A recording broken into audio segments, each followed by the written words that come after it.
Καλησπέρα, καλώς ήρθατε. Άλλο ένα Σαββατοκύριακο εδώ κοντά σας. Ζούμε μαζί για να σας κρατήσουμε καλή συντροφιά. Θα προσπαθήσουμε τουλάχιστον. Σήμερα στην εκπομπή έχουμε να σας παρουσιάσουμε θέματα όπως είναι το θέμα της στοματικής υγιεινής. Θα ξεκινήσουμε με αυτό το θέμα.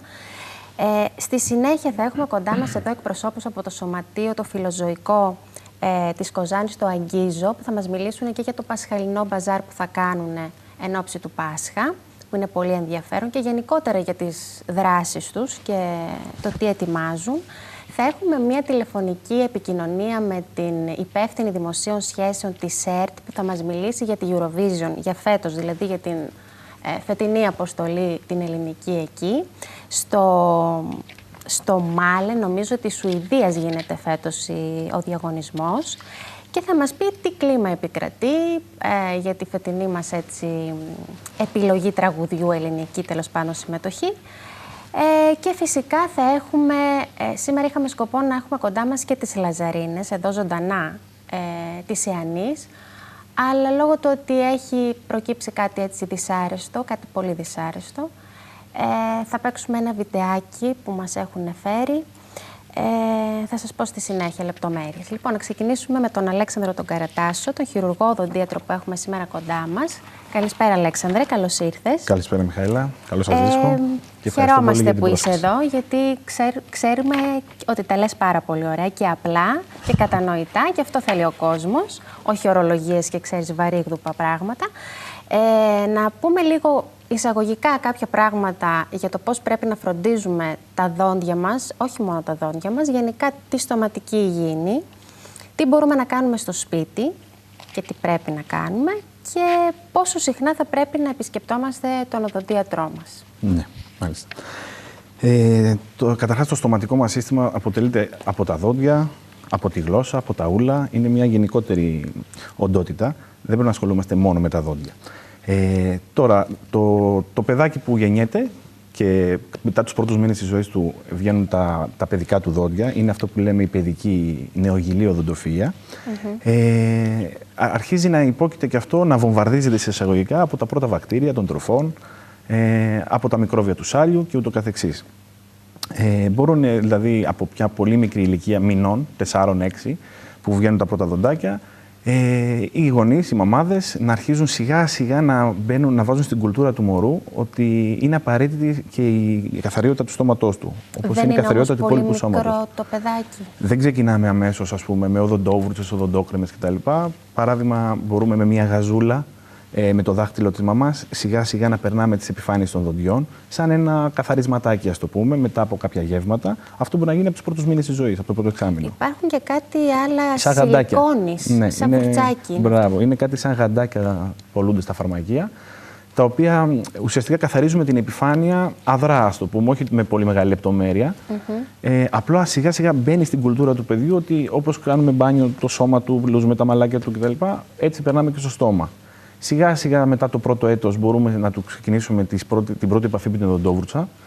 Μια παιδική οδοντόβουρτσα, χρωματιστή, με σχεδιάκια κτλ.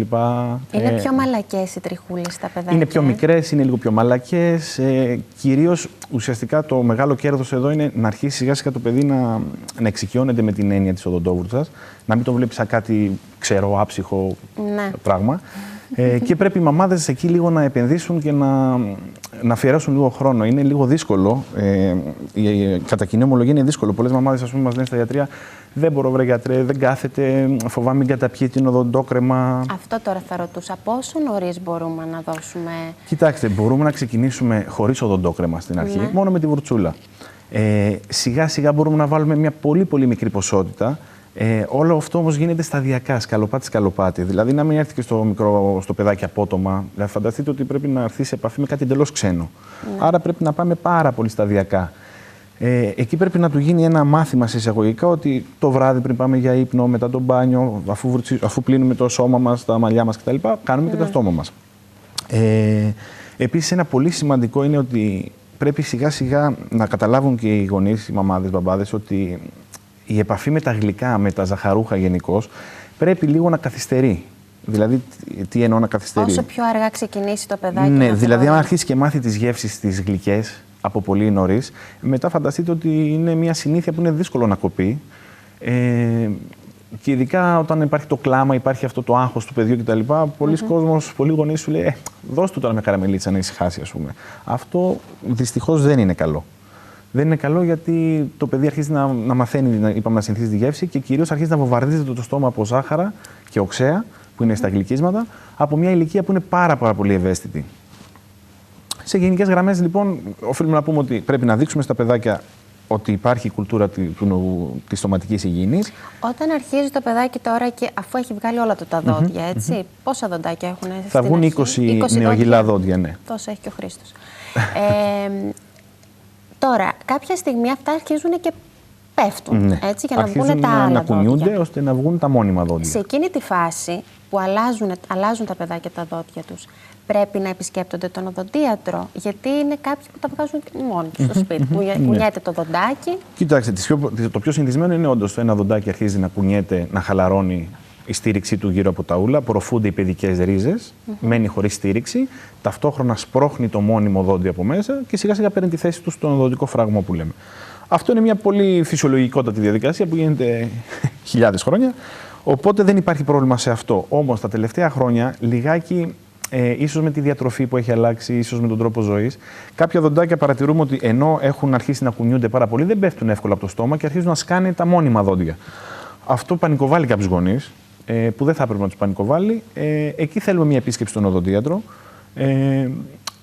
και αρχικά να εκτιμήσει την κατάσταση. Ναι. Δηλαδή, είναι απλά να τραβήξουμε το δοντάκι και τέλος, ή μήπως έχουμε κάποιο πρόβλημα χώρου. Δηλαδή, δεν υπάρχει χώρος να βγει το μόνιμο δόντι και αρχίζει και πιέζει λίγο ή στραβώνει κάποια δοντάκια. Οπότε είναι καλό η επίσκεψη στον οδοντίατρο να γίνει όσο γίνεται νωρίτερα, με την έννοια της πρόληψης. Καθαρά μια συμβουλευτική, δηλαδή. Ρίχνουμε μια ματιά στο παιδάκι, συζητάμε μαζί του, του δείχνουμε δύο πραγματάκια, του κάνουμε δώρο μια οδοντόκρεμα, μια οδοντόβουρτσα, του εξηγούμε πώς είναι η κατάσταση. Γιατί τους οδοντίατρους τους φοβούνται τα παιδάκια. Αυτό θα έλεγα τώρα, με πρόλαβες. Τους φοβούνται. Δεν φταίνε τα παιδάκια που τους φοβούνται, φταίνε οι γονείς που φοβούνται τα παιδάκια. Το παιδάκι δεν οι έχει. Γονείς. Ναι, θα σας πω γιατί. Γιατί το παιδάκι 2,5, 3, 4 ετών, αφού είναι η πρώτη του επαφή με τον οδοντίατρο, δεν μπορεί να φοβάται κάτι που δεν έχει πάει ποτέ. Ναι. Εντάξει. Αυτό ξεκινάει κακώς από το σπίτι. Θα τους το παρουσιάσει. Μπράβο, ακριβώς. Πολλές μανάδες, ας πούμε, λένε: θα πάμε στον οδοντίατρο αύριο, μη φοβάσαι, δεν θα σε πονέσει καθόλου. Αυτό είναι πολύ λάθος αντιμετώπιση. Γιατί ένα παιδάκι, όσο μικρό και αν είναι, έχει την κρίση και καταλαβαίνει και σου λέει: δεν κατάλαβα γιατί υπήρχε περίπτωση και να με πονέσει. Δηλαδή, αρχίζει και έχει μια συστολή. Όχι, το ότι πάμε στον οδοντίατρο σημαίνει ότι πάμε μία επίσκεψη και βλέπουμε το στόμα μας. Δεν χρειάζεται να γίνει αναφορά στη λέξη πόνο, δεν θα σε πονέσει. Να περάσουμε τώρα λίγο στους ενήλικες. Βεβαίως, ναι. Τι γίνεται και εκεί. Εκεί είναι πιο μεγάλα τα προβλήματα. Ναι. Υπάρχει πολλοί κόσμος που αμελεί ακόμη και το βούτσισμα, το καθημερινό. Ναι, δυστυχώς υπάρχει τέτοιος κόσμος, βέβαια τα τελευταία χρόνια όλο και λιγότεροι. Το πρόβλημα ξεκινάει από την παιδική ηλικία, από τη νεογυλή οδοντοφία, ότι αν ένα παιδάκι δεν πάρει μπρος, που λέμε σε εισαγωγικά, μέχρι τα 10, 12, 14, όσο είναι τα παιδικά δόντια ή η μεικτή οδοντοφία, μετά είναι δύσκολο ως ενήλικας. Η συνήθεια πρέπει όσο γίνεται να παγιωθεί όσο γίνεται σε μικρότερη ηλικία. Τώρα, μετά τα 18, όταν ενηλικιωθεί το άτομο, εκεί πρέπει να έχει ξεκινήσει νωρίτερα. Αν δεν έχει ξεκινήσει, πρέπει να μπει στη διαδικασία του βουρτσίσματος, όχι με την έννοια της αγκαρίας, όχι πρέπει να βουρτσίσω και το στόμα μου, τώρα πρέπει να πάω για ύπνο, έχω γυρίσει από ένα ξενύχτη το βράδυ. Αυτό πρέπει να είναι άσχετο το ένα με το άλλο. Όπως πλενόμαστε, το επαναλαμβάνω, όπως φροντίζουμε την υγιεινή του σώματός μας, ακριβώς έτσι χρειάζεται και στην πρωί-βράδυ. Κοιτάξτε τώρα. Υπάρχουν τώρα απόψεις 3 φορές την ημέρα, 2 φορές την ημέρα, μετά από κάθε γεύμα. Δηλαδή, φανταστείτε, αν κάποιος κάνει μια διατροφή και τρώει 5 γεύματα την ημέρα, δεν μπορεί να βουτήσει τα δει 5 φορές την ημέρα. Το καταλαβαίνω. Είναι λίγο υπερβολικό, όντως. Κοιτάξτε, ένα καλό σχήμα είναι από 2 μέχρι 3 φορές την ημέρα. Δηλαδή, μία φορά να είναι οπωσδήποτε η βραδινή, το βραδινό βούρτσισμα, το οποίο πρέπει απαρέγκλητα να γίνεται. Διότι φανταστείτε, το βράδυ στον ύπνο μειώνεται η ποσότητα του σάλιου που κυκλοφορεί στο στόμα. Οπότε το περιβάλλον ευνοεί την ανάπτυξη βακτηρίων, μικροβίων και οξέων. Πρέπει να χρησιμοποιούμε και οδοντικό νήμα. Ναι. Απαραίτητο και πρώτο βήμα είναι το βούρτσισμα. Μετά είναι το οδοντικό νήμα. Το νήμα, όπως ξέρουμε όλοι, είναι μια κλωστή κυρωμένη ή ακύρωτη, για να έχει ολισθηρότητα, η οποία περνάει από τα μεσοδόντια διαστήματα, δηλαδή στα στενά δόντια, εκεί πέρα που δεν μπορεί να περάσει η βούρτσα. Είναι πάρα πολύ ευεργετικό. Καθαρίζει όλα τα υπολείμματα των τροφών που έχουν μείνει εκεί, ή τα περισσότερα τέλος πάντων. Απλά πρέπει να γίνεται λίγο προσεκτικά, όχι με πολύ δύναμη να πληγώσουμε τα ούλα, και είναι πολύ ευεργετικό. Αυτό μπορεί να μην γίνεται και κάθε μέρα. Ωραία, μπορεί να γίνεται μέρα παραμέρα, μπορεί να γίνεται ένα διήμερο. Ή μετά από κάποια τροφή που νιώθουμε ότι μετά το βούρτσισμα έχουμε ακόμα υπολείμματα στο στόμα. Είναι μια πολύ απλή διαδικασία, δεν μπαίνει πάνω από 1,5-2 λεπτά και συμπληρώνει πάρα πολύ τη διαδικασία του βουρτσίσματος. Πολύ ωραία. Τώρα όμως εμφανίζονται και διάφορα άλλα προβλήματα στους ενήλικες, δηλαδή κάποια σφραγίσματα, όταν βάζουμε γέφυρες, όταν κάποιο δόντι, ας πούμε, το χάνουμε για κάποιο λόγο. Ναι. Είναι οι τρόποι θεραπείας. Ναι, να περάσουμε λίγο και σε αυτό το κομμάτι, γιατί ενδιαφέρει έτσι πολύ κόσμο. Βλέπουμε ότι τώρα είναι πολύ στη μόδα και τα χτιστά δόντια, αυτά που τα χτίζουν. Η προσθετική αποκατάσταση, ναι. Άλλοι το κάνουν για αισθητικούς λόγους, άλλοι γιατί έχουν κάποιο πρόβλημα. Για λειτουργικούς λόγους. Στο μάσιμα γενικότερα, έχουν κάποια ευαισθησία. Ναι, κοιτάξτε, ο μεγάλος εχθρός των δοντιών και η αιτία και η πηγή όλων των προβλημάτων είναι η τεριδόνα. Απλά θα σας το πω, η τεριδόνα σημαίνει ότι αρχίζει και χαλάει ο σκληρός ιστός του δοντιού, αρχικά επιφανειακά, δημιουργεί, ας πούμε, μια μικρή δίωδο, μικρή τρύπα, η οποία μπορεί να είναι πάρα πολύ μικρή επιφανειακά, αλλά να είναι πάρα πολύ ανοιχτή στο βάθος. Δηλαδή να έχει μικρή είσοδο και πάρα πολύ μεγάλη διαδρομή. Αυτό πώς το προλαμβάνουμε? Αρχικά με βούρτσισμα, δεύτερον με μια επίσκεψη στον οδοντίατρο τουλάχιστον μία φορά το χρόνο. Γιατί πολλές φορές ακούμε, έχω χρόνια να πάω στον οδοντίατρο, δεν με έχει πονέσει κάτι. Η τεριδόνα φαίνεται με το μάτι? Η τεριδόνα φαίνεται από τον οδοντίατρο. Ο οδοντίατρος δηλαδή μπορεί να την καταλάβει, συγγνώμη. Μπορεί να την καταλάβει και ο ασθενής σαν μαύρη κοιλίδα, αλλά πολλές φορές δεν είναι πάντα μαύρη. Μπορεί να έχει ένα οχρό χρώμα, ένα φαιό προς το καφέ. Σαν ας πούμε. Γενικά φαίνεται σαν μια χρώση. Μπορεί όμως, σας είπα, να ξεγελάσει και να μην είναι ορατή. Δηλαδή να φαίνεται λευκό το δόντι. Όμως, είτε ακτινογραφικά είτε με το εργαλειάκι του οδοντιάτρου, μπορούμε να καταλάβουμε αν υπάρχει κοιλότητα ή όχι. Και επαναλαμβάνω ότι αυτή η φράση που πολλές φορές ακούμε από τους ασθενείς μας, έχω χρόνια να πάω στον οδοντιάτρο, δεν με πόνεσε ποτέ τίποτα, είναι πολύ λάθος. Γιατί αν φτάσει σε σημείο να πονέσει, να το έχει καταλάβει ο ασθενής, πάνω από ότι είναι πια αρκετά αργά. Έχει φτάσει δηλαδή να ερεθίσει τον νεύρο. Οι καπνιστές αυτό έχουν θέμα? Οι καπνιστές δεν έχουν θέμα όσον αφορά την τεριδόνα. Έχουν θέμα όσον αφορά όμως τη χρώση των δοντιών από τον καπνό μαζί με τον συνδυασμό του καφέ και όσον αφορά την επιβάρυνση των ούλων. Γιατί το κάπνισμα έχει αποδειχθεί ότι επιβαρύνει, μεταξύ πολλών άλλων κακών που κάνει, επιβαρύνει την κατάσταση των ούλων. Με φλεγμονές, με κάποιο πρίξιμο, είτε με αιμορραγίες. Σε γενικές γραμμές όμως το μείον του καπνίσματος είναι ότι βάφει τα δόντια. Ναι. Όχι ότι όμως τα καταστρέφει σαν αυτό καθ' αυτό το κάπνισμα. Η κακή διατροφή, η κακή συντήρηση καταστρέφει τα δόντια με την τεριδόνα που είπαμε.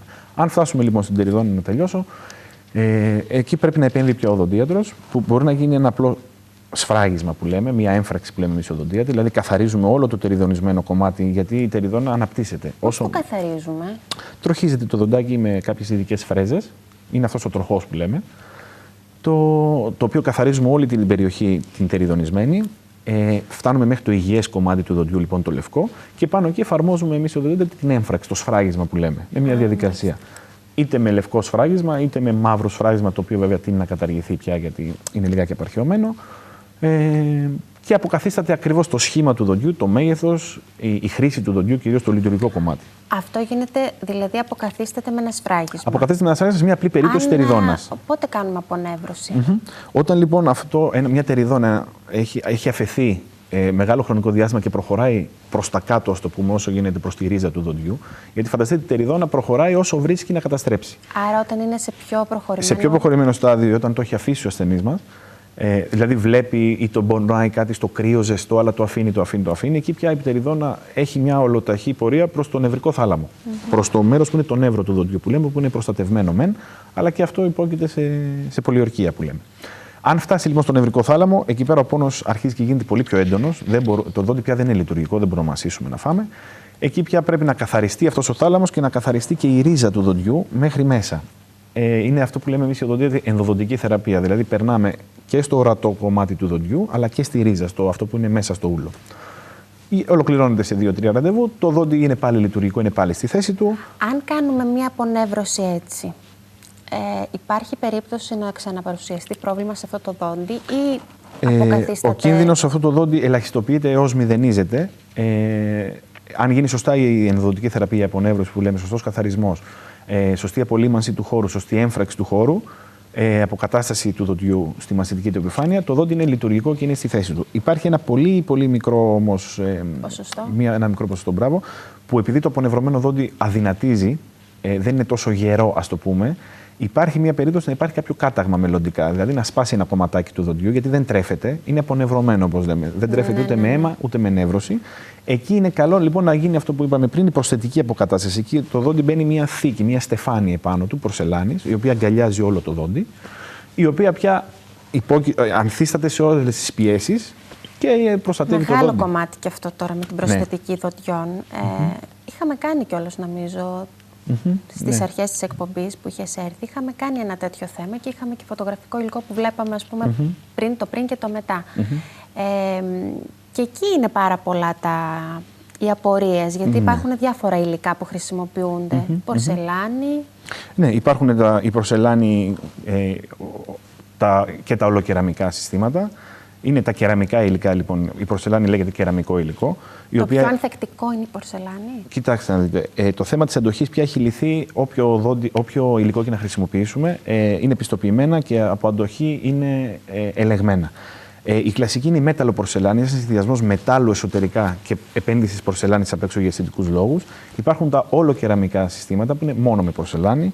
Υπάρχει το ζυρκόνιο. Υπάρχει το γάλβανο. Γενικά υπάρχουν πάρα πολλά υλικά τα οποία τα χρησιμοποιούμε ανάλογα με την περίπτωση. Δηλαδή, αν είναι μια πρόσθετη περιοχή, αν είναι μια οπίστια περιοχή που δέχεται πολύ παραπάνω πιέσεις, αν πρόκειται για ένα σκέτο δόντι μονήρες, αν πρόκειται να γίνει μια γέφυρα που περιλαμβάνει παραπάνω δόντια. Ανάλογα τις κάποιες έξεις που λέμε, κάποιες συνήθειες του ασθενούς, δηλαδή αν έχει βρουξισμό, αν τρίζει τα δόντια του τη νύχτα, αν έχει κάποιες ορθοδοντικές ανομαλίες, δηλαδή φανταστείτε αν η σύγκληση δεν κλείνει σωστά, αν τα δόντια του είναι πιο προς τα έξω. Εκεί υπάρχει μια συνεργασία με τον ορθοδοντικό, ο οποίος σε συνεργασία ορθοδοντικού και γενικού δοντιάτρου πρώτα επαναφέρουμε το στόμα στη σωστή σύγκληση, το πώς κλείνουν τα δόντια, και μετά προχωρούμε στην προσθετική αποκατάσταση. Δεν είναι κάτι το τραγικό, ας το πούμε, απλά ίσως πάρει λίγο παραπάνω σε χρονικό διάστημα. Αλλά τώρα έχει προχωρήσει πάρα πολύ και τεχνολογικά και επιστημονικά το κομμάτι της οδοντιατρικής, το οποίο πολύ δύσκολα να μην λυθεί κάποιο πρόβλημα, ιδίως με την παρουσία ειδικού, όλα τα προβλήματα πλέον λύνονται. Ναι. Πότε τώρα θεωρείτε ότι είμαστε καλοί υποψήφοι για να κάνουμε τα εμφυτεύματα, τα οδοντικά εμφυτεύματα, αυτά που τόσος πολύς δώρος γίνεται για αυτά? Μάλιστα. Ναι, τα οδοντικά εμφυτεύματα γίνεται πολύς δώρος, όπως είπατε τελευταία, και δικαίως ίσως γίνεται, γιατί πρόκειται για μια μεγάλη τομή στην οδοντιατρική, μια επανάσταση θα έλεγα. Καταρχάς, τα εμφυτεύματα δεν είναι κάτι καινούριο. Χρησιμοποιούνται από τη δεκαετία του 80 περίπου, ίσως και νωρίτερα. Στην Ελλάδα και από τη δεκαετία του 90, από τα τέλη της δεκαετίας του 80. Από τότε τι έχει αλλάξει? Ναι, έχουν αλλάξει πάρα πολύ τα πρωτόκολλα τοποθέτησης εμφυτευμάτων, αποθεραπείας, η όλη τεχνική, τα υλικά, το μέταλλο, το τιτάνιο, από το οποίο αποτελούνται τα εμφυτεύματα. Είναι ένα απολύτως βιοσυμβατό υλικό.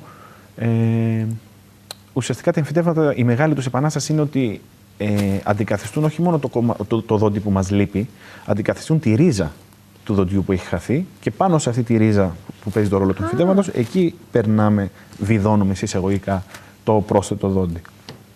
Μάλιστα, αυτό δεν το ήξερα. Ναι, εμφύτευμα σημαίνει, όπως λέμε και η λέξη εμφυτεύω, σημαίνει ότι πρώτα τοποθετούμε μέσα στο οστό, στη γνάθο, είτε στην άνω είτε στην κάτω, την αντίστοιχη ρίζα που έχουμε χάσει, και μετά πάνω σε αυτό. Πώς γίνεται αυτό? Αυτό θα σας το δείξουμε σε λιγάκι. Να δούμε λίγο και τις φωτογραφίες που μας έχεις φέρει. Ναι, έχουμε και κάποιες φωτογραφίες σε σχέση με την αισθητική οδοντιατρική. Είναι κάποιες φωτογραφίες του πριν και του μετά. Όταν, ας πούμε, έχουμε ένα κάταγμα μύλης, όταν σπάσει ένα δόντι, όταν έχουμε μια ανομαλία στο σχήμα, στο μέγεθος, όταν έχουμε αρκετά χαλασμένα δόντια, όταν έχουμε δόντια που λείπουν. Ναι. Εδώ θα μπορούσαμε να δούμε, ας πούμε. Αυτό είναι το χαμόγελο που όλοι θα ήθελαν να είχαν, μάλλον. Αυτό είναι το πριν. Το μετά, αν προχωρήσει λίγο η φωτογραφία. Εδώ πέρα, παράδειγμα, βλέπουμε επάνω δεξιά τα 3 δόντια τα οποία έχουν αλλάξει και χρώμα και έχουν ελαφριές τεριδόνες. Μετά από την κατάλληλη προσέγγιση την θεραπευτική του οδοντιάτρου, γίνονται γίνεται το bonding που λέμε. Εδώ χτίζουμε με ρητίνη πάνω στα δόντια, δηλαδή κρατάμε τα υπάρχοντα δόντια, τροχίζουμε ελαφρά τις επιφάνειές τους και πάνω εκεί χτίζουμε με το ρητινώδες υλικό και αποκαθιστούμε χρώμα, σχέδιο και σχήμα. Πολύ ωραίο αυτό. Συνεχίζουμε. Εδώ είναι ένα περιστατικό λεύκανσης. Βλέπουμε ότι υπάρχει μια οχράδα στα δόντια, μια οχρότητα, συγγνώμη, είτε από τη χρήση καφέ, κοκακόλα, τσάι, κόκκινο κρασί, όλα αυτά. Με τη λεύκανση ουσιαστικά δίνουμε ένα τόνο πιο λευκό, 2-3 τόνους πιο λευκό στα δόντια και αυτό είναι το αποτέλεσμα του μετά. Πιο λευκό είναι. Ναι, εδώ λίγο να κάνουμε μια παύση ότι τα αποτελέσματα της λεύκανσης, για να μην έχει προσδοκίες ο κόσμος, δεν είναι μόνιμα. Δηλαδή δεν κάνουμε μια λεύκανση και για όλη μας τη ζωή κρατάμε αυτό το χρώμα. Αυτό τώρα έχει γίνει όμως και προσθετική, έτσι δεν είναι? Απλά θέλω να σας πω στο θέμα της λεύκανσης ότι πολλοί κόσμος πλανάται ότι κάνοντας μία φορά θα έχω για όλη μου τη ζωή λευκά δόντια. Δεν είναι έτσι. Θέλει προσπάθεια και από τον ασθενή. Θέλει λίγο να αποφύγει το υπερβολικό κάπνισμα, την πολλή κατανάλωση καφέ, κοκακόλα, τσάι, κόκκινου κρασιού. Με ποιο τρόπο τη λεύκανση? Η διαδικασία της λεύκανσης γίνεται με κάποιες τοπικές επαλήψεις κάποιων ειδικών ζελέ, τα οποία διεισδύουν μέσα στην επιφάνεια της αδαμαντίνης, μέσα στο δόντι, απελευθερώνουν οξυγόνο και διώχνουν στο πέρασμά τους όλες τις χρωστικές ουσίες που ουσιαστικά έχουν μεταβάλει το δόντι. Εδώ συγκεκριμένα, εκτός από τη λεύκανση στην κάτω γνάθο, έχουμε κάνει και στεφάνες ολοκεραμικές επάνω, δηλαδή τα δόντια εδώ έχουν ντυθεί, ας το πούμε σε εισαγωγικά, με αυτό το υλικό που σας έλεγα πριν, το οποίο βλέπετε σε σχήμα, χρώμα, σχέδιο, είναι απολύτως λειτουργικό και απολύτως αποδεκτό. Πορσελάνη. Ναι, είναι πορσελάνη εξωτερικά και εσωτερικά, είναι ολοκεραμικό το σύστημα. Έχουμε αποφύγει εντελώς το μέταλλο. Σε ένα νέο ασθενή. Η ρητίνη είναι που το χτίζουμε στο δόντι. Η ρητίνη είναι αυτό εδώ, θα σας πω τώρα. Εδώ έχουμε η συγκεκριμένη εδώ τώρα. Η κυρία, συγγνώμη, ο κύριος. Αυτό έχει σπάσει το δόντι. Έχει σπάσει από ένα τύχημα, ναι. Αυτό είναι η ρητίνη. Χτίζουμε το δόντι, ακριβώς αυτό που έχει σπάσει. Το χτίζει οδοντίατος, αυτό μπορεί να γίνει σε ένα ραντεβού, χωρίς την παρουσία του τεχνίτη και την παρέμβασή του. Μπορεί να χτιστεί στο οδοντιατρίο, σκαλοπάτι, να πάρουμε το σχήμα, να γυαλιστεί, να στυλβωθεί και να γίνει ακριβώς όπως το δόντι που έλειπε. Και μάλιστα με πολύ καλά αποτελέσματα από θέμα στήριξης. Συνεχίζοντας. Επίσης, είναι ένα παραδίπλα δόντι, πάλι από ατύχημα. Εδώ η συγκεκριμένη κυρία χτύπησε στο μπροστινό κάθισμα μετά από φρενάρισμα. Έσπασε το δόντι, έχει μείνει πολύ λίγο δικό της δόντι. Εκεί πέρα ξαναχτίζεται και μπαίνει μια στεφάνη. Στο υπάρχον δόντι, επαναλαμβάνω, χωρίς να πειράξουμε τα διπλανά. Εδώ πέρα βλέπουμε βαθιές τεριδόνες σε όλη την έκταση του οδοντικού τόξου, από τη μία μεριά ως την άλλη. Παραμελημένο στόμα, κακώς που έφτασε ως εκεί. Εμφράξεις σε όλες τις αυγενικές επιφάνειες και βλέπουμε το αποτέλεσμα. Το οποίο επαναλαμβάνω ότι για να μείνει όσο παραπάνω χρόνια γίνεται, πρέπει να βοηθήσει και ο ασθενής. Δεν πάει να πει ότι πήγα μια φορά, τα φτιάξα και τέλος. Σημαίνει ότι θέλει και φροντίδα. Εδώ έχουμε μια αραιοδοντία στην κάτω γνάθο. Αραιοδοντία σημαίνει ότι τα δόντια έχουν μεγάλα διαστήματα μεταξύ τους και έχουμε και μια φλεγμονή στα ούλα. Γίνεται η κατάλληλη διεργασία στα ούλα ώστε να έρθουν σε υγεία και ντύνονται επάνω με στεφάνες, τα οποία κλείνουν τα κενά αφενός, το αισθητικό κομμάτι και κυρίως το λειτουργικό, ότι μπορεί να κλείνει, να έχει μια σωστή σύγκληση και να μπορεί να τρώει. Βασικό πολύ αυτό. Εδώ βλέπουμε ένα δοντάκι το οποίο είναι ουσιαστικά προεξέχει. Υπάρχει και μια ορθοδοντική ανομαλία, πολύ ελαφριά βέβαια. Η κυρία ήθελε να αποφύγει τα σιδεράκια. Μπορούμε να τροχίσουμε την επιφάνεια, να μικρύνει λίγο το δόντι, ώστε να μπει μέσα και στην επόμενη διαφάνεια μπορούμε να δούμε το αποτέλεσμα. Πολύ ωραία. Μπαίνει, ντύνεται συγγνώμη να τελειώσω, τροχίζουμε το δοντάκι και βάζουμε μία όψη πορσελάνης επάνω. Όλα πάντως διορθώνονται. Διορθώνονται όλα, απλά δεν θα έπρεπε η πρόληψη. Έχουμε υποχώρηση. Εδώ έχουμε αποτριβή των δοντιών, λέγεται. Σημαίνει ότι τα δόντια τρίβονται και αρχίζουν και μικραίνουν. Αυτό σημαίνει είτε από κακή σύγκληση, είτε από βρουξισμό. Είναι μια τάση που έχουν οι ασθενείς να τρίζουν πολύ τα δόντια τους και να τα σφίγγουν στον ύπνο. Εδώ αποκαταστάθηκε και η πάνω και η κάτω γνάθος, με προσθετική αποκατάσταση. Αυτό τώρα πόσο χρόνο παίρνει όλη αυτή η διαδικασία για να γίνει ένα στόμα? Αυτό παίρνει 3 ραντεβού. Το πρώτο είναι ο τροχισμός. 3 ραντεβού μόνο? Ναι, είναι ο τροχισμός των δοντιών και η αποτύπωσή τους. Ο ασθενής φεύγει με κάποιες προσωρινές αποκαταστάσεις όσο θα γίνεται το εργαστηριακό κομμάτι. Και στο δεύτερο ραντεβού είναι μία πρόβα και στο τρίτο είναι τοποθέτηση. Πολύ ωραία. Χτίσιμο δοντιών, ξανά βλέπουμε ότι υπάρχει λίγο μια ανομαλία στο σχήμα και στο σχέδιο. Προχωράμε. Ωραία. Θα ήθελα λίγο να ρωτήσω και κάτι ακόμη τον Αλέξανδρο. Έχω έτσι παρατηρήσει το φαινόμενο αυτό γενικότερα, αναζήτησης θεραπείας στα Σκόπια πιο πολύ πηγαίνουν. Ακούμε, ας πούμε, από κόσμο ότι το προτιμούν, γιατί τους φαίνεται, λέει, πιο οικονομικό. Ναι. Πώς είναι όλο αυτό, πώς το βλέπεις εσύ όλο αυτό? Τα τελευταία χρόνια και λόγω της οικονομικής κρίσης... Εγώ πάλι δεν συμφωνώ με αυτό, αλλά... Κοιτάξτε, οι απόψεις δίστανται. Εγώ θα σας παραθέσω τα γεγονότα. Δεν θα ήθελα να πάρω θέση στο πώς θα πρέπει να συμπεριφερθεί ο κόσμος. Απλά θέλω να παραθέσω κάποια γεγονότα που να τα λάβει πολύ σοβαρά υπόψη του. Ο Έλληνας οδοντίατρος καταρχάς καταλαβαίνει και ζει μέσα στο κοινωνικό γίγνεσθε όλη αυτή την κρίση που βιώνουμε σαν κράτος, την οικονομική δυσπραγία και όλα τα συναφή. Όντως, παρατηρώ το φαινόμενο, υπάρχει μια μεγάλη αιμορραγία ασθενών από την Δυτική Μακεδονία, από την περιοχή της Πτολεμαΐδας, της Φλόρινας, της Πέλλας, των Γιάννητσών, λόγω του ότι γειτονιάζουμε με τα Σκόπια, να ζητούν θεραπεία οδοντιατρική στα Σκόπια. Αυτό το φαινόμενο έχει λάβει πάρα πολύ μεγάλες διαστάσεις. Εγώ, σαν Έλληνας οδοντίατρος, και πιστεύω μιλάω εκ μέρους όλων των συναδέλφων μου, θέλω να τονίσω το εξής, ότι όταν μια θεραπεία, σας είπα πριν ότι χρειάζεται παράδειγμα 3 ραντεβού ή 4 ραντεβού σε ένα διάστημα μιας εβδομάδας 15 ημερών, χρειάζονται συχνή επανέλεγχη. Αυτό λέει το πρωτόκολλο του κλινικό, ότι πρέπει να γίνει ορθόδοξα μια διαδικασία. Όταν λοιπόν οι ασθενείς μας από εδώ πάνε στο γειτονικό κράτος, σε ένα Σαββατοκύριακο, από το Σάββατο το πρωί μέχρι την Κυριακή το μεσημέρι, έχουν τροχίσει τα δόντια τους, έχουν βάλει γέφυρες, έχουν κάνει τις απονευρώσεις, έχουν τοποθετηθεί. Πώς γίνεται όλο αυτό να το κάνεις σε μια μέρα? Φανταστείτε ότι όλο αυτό λοιπόν παραβιάζει όλο αυτό το πρωτόκολλο που σας περιέγραψα πριν. Και όταν λέω πρωτόκολλο, μην πάει το μυαλό σας σε κάτι επίσημο, ότι έτσι είναι, γιατί. Έτσι πρέπει να γίνει, ώστε το στόμα μας και το στοματικό σύστημα να ανταποκριθεί σε αυτή την παρέμβαση που κάνουμε. Θέλω λοιπόν να τονίσω το θέμα του χρόνου. Δεν γίνεται μέσα σε ένα 24ωρο να κάνουμε πράγματα που θέλουν 15-20 μέρες να γίνουν. Δεύτερον, είναι το θέμα του κόστους. Όντως, καταλαβαίνουμε τους Έλληνες ασθενείς ότι τα πράγματα έχουν δυσκολέψει πάρα πολύ για αυτούς οικονομικά. Όμως, δεν σας κρύβω ότι ο Έλληνας οδοντίατρος διατηρεί και μια σχέση, ένα δεσμό με τον ασθενή του. Δηλαδή, πήγαμε Δευτέρα βράδυ σε ένα ραντεβού, κάναμε μια απονεύρωση.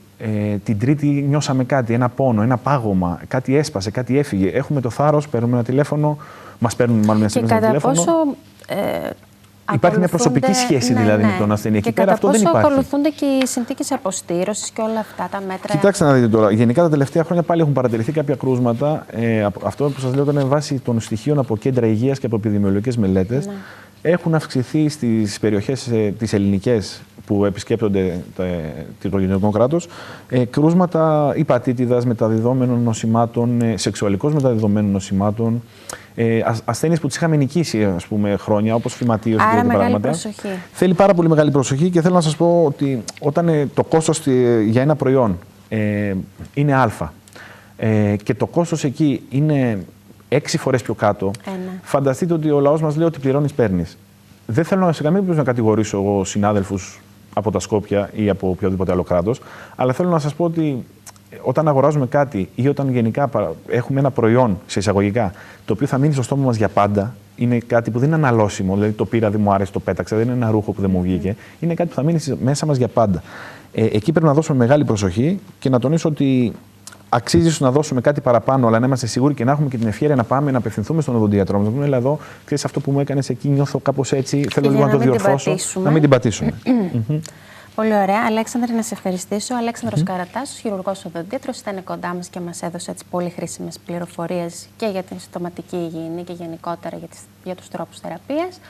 Σε ευχαριστούμε πολύ. Εγώ σας ευχαριστώ για την πρόσκληση και συγχαρητήρια για την εκπομπή. Καλή συνέχεια. Σας ευχαριστώ πολύ. Λοιπόν, διαφημιστικό διάλειμμα και επιστρέφουμε.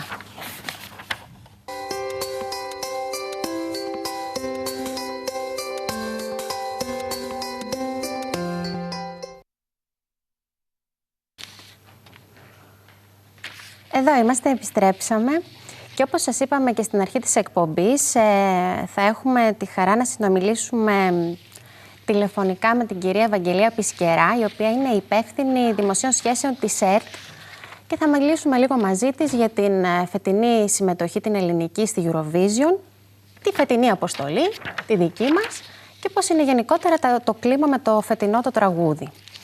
Όλοι λίγο πολύ το έχετε ακούσει. Την κυρία Ευαγγελία την έχουμε στο τηλέφωνο μας? Είμαι στο τηλέφωνο.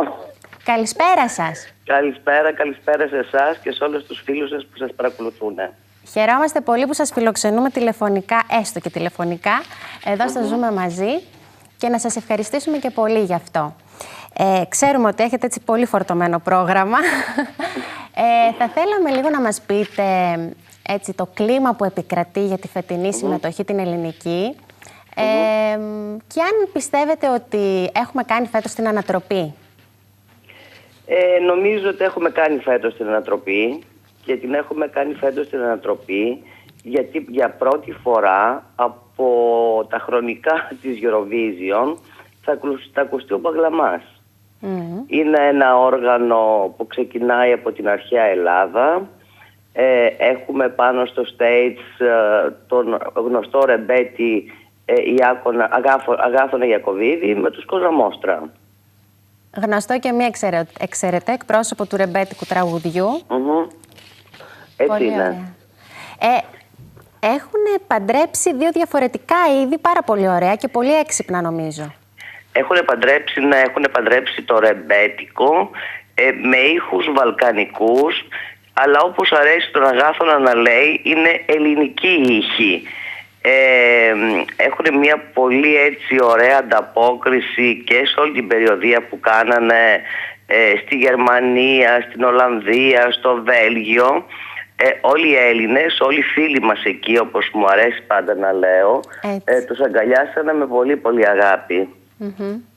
Άρα είναι πολύ θετικές οι εντυπώσεις. Είναι πολύ θετικές οι εντυπώσεις, ακόμα και στα στοιχήματα μας έχουν ότι περνάμε άνετα στον τελικό. Τώρα, είμαστε στο δεύτερο ημιτελικό, η Ελλάδα εμφανίζεται στο δεύτερο ημιτελικό στις 16 Μαΐου και με τη βοήθεια και την αγάπη που πάντα το λέω χρόνια και το τονίζω των φίλων Ελλήνων που διαμένουν στο εξωτερικό, ευελπιστούμε να βρεθούμε και σε μια καλή θέση στο μεγάλο τελικό που είναι στις 18 Μαΐου. Πολύ ωραία. Ο Ηλίας Κόζας είναι από εδώ, από την περιοχή μας? Όχι. Ο Ηλίας ο Κόζας δεν είναι από την Μακεδονία. Ναι. Δεν είναι από Κοζάνη, όχι. Όχι, μάλιστα. Όχι.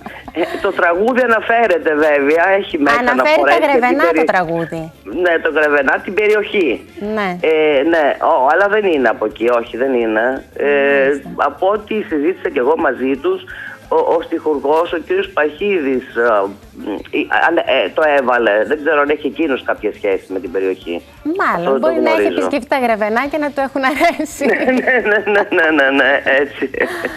Μάλιστα, έτσι, να πούμε ότι ο φετινός διαγωνισμός θα γίνει στο Μάλμε της Σουηδίας. Στο Μάλμε της Σουηδίας. Είναι η δεύτερη φορά που η Σουηδία και συγκεκριμένα στο Μάλμε φιλοξενεί το διαγωνισμό της Eurovision. Το Μάλμε είναι μια πόλη με πάρα πολλούς Έλληνες και σε πολύ κοντινή απόσταση με την Κοπενχάγη. Όπου και εκεί έχουμε μια πολύ δυνατή ομάδα Ελλήνων και μας περιμένουν, μας στέλνουν συνέχεια μηνύματα πότε θα πάμε να συναντηθούμε. Υπάρχει, ξέρετε, ένα πολύ καλό κλίμα έτσι από όλους τους Έλληνες του εξωτερικού για το τραγούδι μας. Και αυτό είναι πολύ καλό για μας, γιατί κάποια στιγμή προβληματιστήκαμε αν πρέπει λόγω της κρίσης, λόγω όλων αυτών που γίνονται στην Ελλάδα, πρέπει να πάμε, δεν πρέπει να πάμε. Ναι. Από την άλλη όμως, όταν βρεθήκαν οι ιδιώτες χορηγοί ή δεν υπάρχει κανείς από το δημόσιο που να βάζει χρήματα σε αυτή την προσπάθεια, είπαμε ας πάμε, γιατί καλό είναι σε όλα τα διεθνή φόρα να ακουγόμαστε και για κάτι άλλο, εκτός από την κρίση. Πολύ σωστά. Γιατί εκεί δεν ακούγεται Κοζαμόστρα και Αγάθωνας Ιακωβίδης, ακούγεται Ελλάδα. Και ας ακουστεί η Ελλάδα και για κάτι διαφορετικό. Κυρία Πισκερά, φέτος στη διεξαγωγή του διαγωνισμού αλλάζει κάτι? Ναι, φέτος για πρώτη φορά η διεξαγωγή του διαγωνισμού αλλάζει στην ψηφοφορία των επιτροπών. Δηλαδή μέχρι τώρα ήταν 50% ψηφίζανε οι επιτροπές και 50% το κοινό. Ενώ από φέτος οι επιτροπές πρέπει να ψηφίζουν και τα 18 τραγούδια του ημιτελικού ή του τελικού. Είναι ένα καινούριο Είναι μια καινούργια πρόταση που κατέθεσε η BU. Η BU είναι η Ένωση Κρατικών Τηλεοράσεων Ευρώπης. Και θα δούμε πώς θα πάει. Είναι η πρώτη φορά που θα το συναντήσουμε εκεί. Δηλαδή πρέπει να πάρουν βαθμολογία όλα τα τραγούδια. Ναι. Ενώ μέχρι τώρα ψηφιζόνταν μόνο τα 10 τραγούδια. Για να δούμε πώς θα είναι το καινούριο σύστημα. Είναι λίγο πιο πολύπλοκο. Ναι. Δυσκολεύει πιο πολύ τις επιτροπές στο να γίνονται διάφορα παιχνίδια. Και κάτι τελευταίο να ρωτήσω. Έχω μια απορία. Η φούστα Ικαρό πού παραπέμπει? Από ό,τι λένε τα παιδιά, γιατί και εγώ τις ρώτησα πάρα πολλές φορές, η φούστα Ικαρό παραπέμπει λίγο στο ελληνικό, ξέρετε, πιο παλιά, με φουστανέλες, αλλά δεν θέλαν να το κάνουν και φουστανέλα Ναι. και το συνδυάσανε κάπως έτσι, να είναι κάτι με δυτικό σκοτσέζικο, κάτι που να έχει και μια σχέση ελληνικό, να έχει και μια σχέση από την Ελλάδα. Το έχουν λίγο περίπλοκο. Μάλιστα. Πάντως να σας πω κάτι. Τώρα που είχαμε πάει στην Ολλανδία το περασμένο Σαββατοκύριακο στο Άμστερνταμ, Ναι. ήταν το Eurovision Concert. Είναι ένας προδιαγωνισμός που ήταν 25 κράτη και είχαν καλέσει και την Ελλάδα. Τα παιδιά εκεί δεν εμφανιστήκανε με φούστες, φορούσαν κανονικά παντελόνια. Όλοι οι δημοσιογράφοι και όλοι από τα υπόλοιπα κράτη ρωτούσαν πού είναι οι φούστες σας. Γιατί δεν είστε εδώ, εμείς περιμέναμε να σας δούμε με τις φούστες. Αναπόσπαστο κομμάτι τώρα. Ναι, έχει γίνει ένα αναπόσπαστο κομμάτι, όντως, έτσι είναι. Μάλιστα. Θετικά λοιπόν τα πράγματα για την Ελλάδα. Νομίζω ότι είναι θετικά τα πράγματα. Νομίζω ότι θα περάσουμε στον τελικό. Μακάρι. Είμαστε στο δεύτερο ημιτελικό από τα φαβορί για το μεγάλο τελικό. Θα είμαστε λοιπόν συντονισμένοι στις 16 Μαΐου για τον ημιτελικό. Και μετά στις 18 με τη βοήθεια όλων των φίλων που μένουν εκτός Ελλάδος. Γιατί δεν ψηφίζει η Ελλάδα. Ναι. Δεν μπορούμε να ψηφίσουμε τον εαυτό μας. Όχι. Ψηφίζουν οι Έλληνες της Αυστρίας, της Ολλανδίας, του Βελγίου, οι φοιτητές μας στην Αγγλία. Καλά κάνετε και το λέτε, γιατί μας βλέπουν και μέσω ίντερνετ παγκόσμια. Ναι, ψηφίζουν όλοι εκτός από την Ελλάδα. Αλλά έχουμε τόσους φίλους έξω στο εξωτερικό που πάντα μας στηρίζουν και φέτος χρειαζόμαστε πιο πολύ τη βοήθεια από ποτέ.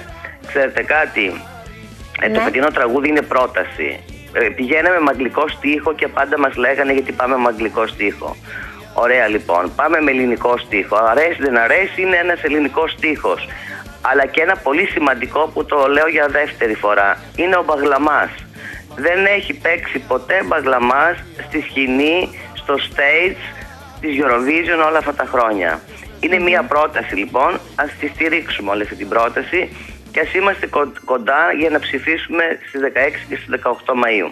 Πάντως το γιο μου που είναι 19 μηνών αρέσει πάρα πολύ. Α, ναι, τότε θα πω στα παιδιά ότι έχουν το πιο μικρό θαυμαστή. Λοιπόν, καλή επιτυχία στην ελληνική αποστολή. Ευχαριστούμε πολύ. Σας ευχαριστούμε πάρα πολύ. Εγώ ευχαριστώ που μου δώσατε την ευκαιρία να έρθω σε επικοινωνία έτσι με όλους τους φίλους και στην Ελλάδα και στο εξωτερικό που τους θέλουμε κοντά μας. Εμείς σας ευχαριστούμε. Να είστε καλά. Καλή επιτυχία. Να είστε καλά.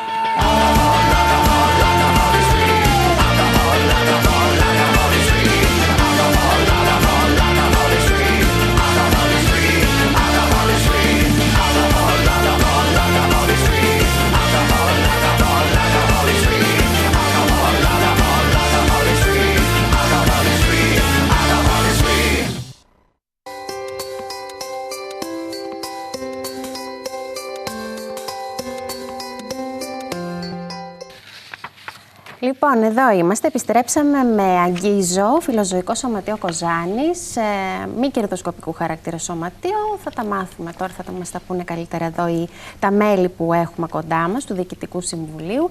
Είναι η Κατερίνα Ιδόδουρα, δίπλα μου, ο Σπύρος Ομπάλας και η Κατερίνα Μαυροδή. Καλώς ήρθατε. Καλησπέρα. Και θα μιλήσουμε λίγο και για το πασχαλινό μπαζάρ που ετοιμάζεται αύριο. Και θα γίνει πού? Στην κεντρική πλατεία Κοζάνης, Ναι. ως ήθιστε. από τις 11 το πρωί μέχρι τις 6 το απόγευμα και ευελπιστούμε ότι αν υπάρχει ενδιαφέρον, όσο κρατάει η ημέρα, το φως της ημέρας. Μέχρι τις 6, αρκετές ώρες είναι. Ωραία. Όπου εκεί τι θα βρει ο επισκέπτης, δηλαδή μας έχετε φέρει εδώ και λαμπάδες πολύ ωραίες, τις έχουμε βάλει εδώ στο τραπεζάκι. Πολλές είναι χειροποίητες. Φαίνεται. Ναι. Όλες. Έγιναν από μερακλείδες. Ποιος τις φτιάχνει? Τις έχει κάνει ένα άλλο μέλος του Διοικητικού Συμβουλίου, η Βιβί Πίτα. Ναι. Κάνει απίστευτες λαμπάδες. Κάποιες είναι χειροποίητες, κάποιες άλλες όχι και δεν είναι μόνο αυτές. Έχουμε και άλλες πολλές ακόμη, οι οποίες θα διατεθούν αύριο στο μπαζάρ και όχι μόνο λαμπάδες, και άλλα πασχαλινά και όχι πασχαλινά.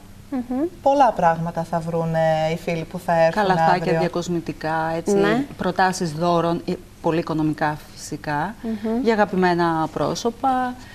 Έτσι για να στολίσουμε λόγω το τραπεζάκι. Δικό μας στολισμό, ναι. Θα έχουμε μια ποικιλία και όχι μόνο. Και τα έσοδα αυτά που θα μαζευτούν. Τα έσοδα πρώτιστα θα πάνε εννοείται για τα ζωάκια που φροντίζουμε και φιλοξενούμε εμείς όλοι οι εθελοντές, τα μέλη του Αγγίζου. Βεβαίως ένα ποσό, όπως είχαμε κάνει και στο Χριστουγεννιάτικο μπαζάρ, δεν ήταν μεγάλο μεν, αλλά θεωρώ ότι τελικά δεν έχει να κάνει με το ποσό όσο με την κίνηση.